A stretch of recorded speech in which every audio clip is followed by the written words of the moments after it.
How old were you when you started the company? 26. And you were like, I'm gonna start a car company? Yeah. How does this thing accelerate to 60 miles an hour faster than almost every Ferrari ever made? That's not an accident. That's super intentional technology that's been woven together into the vehicle. The goal is to build an adventure-oriented vehicle and rethink the truck and SUV space. I grew up as a kid enamored by and just loving cars. I started to realize that these things that I loved were really damaging the planet, which was also something I loved. When we started the company, it was just me. Within 6 months, there was 5 or 6 others. Us being a smaller group, we were really close. We all have friends and family asking, what do you do? It was like, I can tell you, it's secret. Like, no, that's not a real company. You're not working. They're like, all right, yeah. Do you need lunch money? The initial focus was a sports car. I began to realize that that was not right. We've been doing this for 2 years. We're really excited. And this is kind of RJ in a nutshell. He's like, yeah, but I've been thinking about it and I don't think this is a big enough vision. We could do better.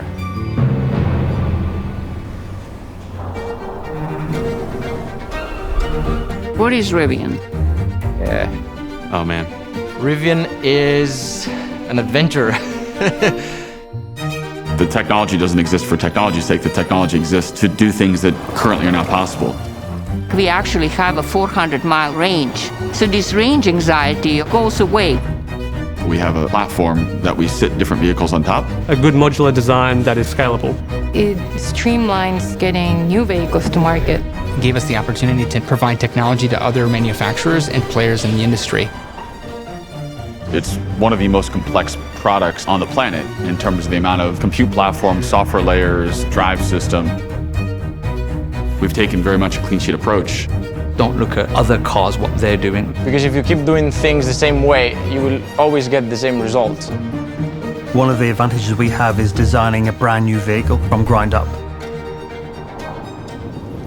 It's a business with a very low probability of success.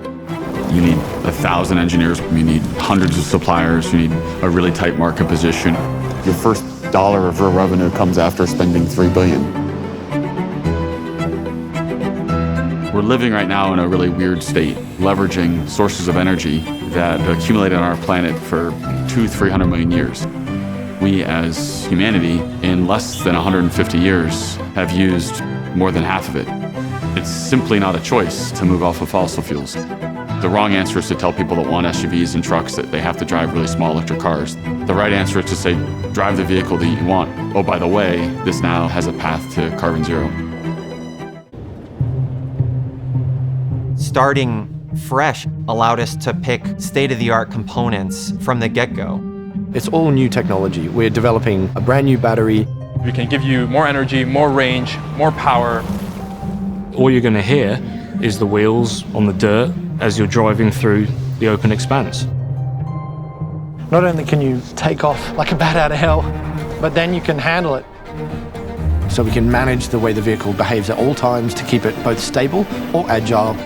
We can go off-road, really cut up terrain, and then we can switch straight to an on-road, and it feels like a sports car. The driving capability is not something you can find in any four-wheel drive today. Really, not even close. I never said this out loud, but what used to bother me the most was not building something successful and all of what I was doing just being another source of wasted carbon. It motivated me to say, all right, I better make this work. We've hired the best people in the world from a bunch of different industries. Nearly 8 years working at McLaren, Airbus, and Boeing. Almost 4 great years at Tesla. I did my PhD on electrochemistry. I think I have my name on maybe close to 100 patents. Everyone has different ways of looking at things, different experiences. I spend most of my emotional energy getting really capable, really smart people to work together. When you're innovating, it tends to drive some level of friction, which isn't necessarily bad. It's very emotional. How's your day been so far? It's been intense. I told RJ the lights are ugly, and he said, don't worry, they grow on you. Seeing something grow from literally 30 people in a garage to this company with sites all over the world, it's just mind-blowing. We have to have these vehicles rolling off the assembly line. We got to deliver. There's just no alternative. do whatever you want to do with this vehicle, bash on it, trash on it, get it dirty, go exploring, and have something that's good for the planet. The product's amazing, but those experiences are eternal. That's what really motivates us all at the end of the day. The longer we take to switch off fossil fuels, the greater risk we put on the likelihood of life surviving on this planet. When you know exactly how close you are to the edge, it's my coping mechanism to focus on how right it would be when we pull it off.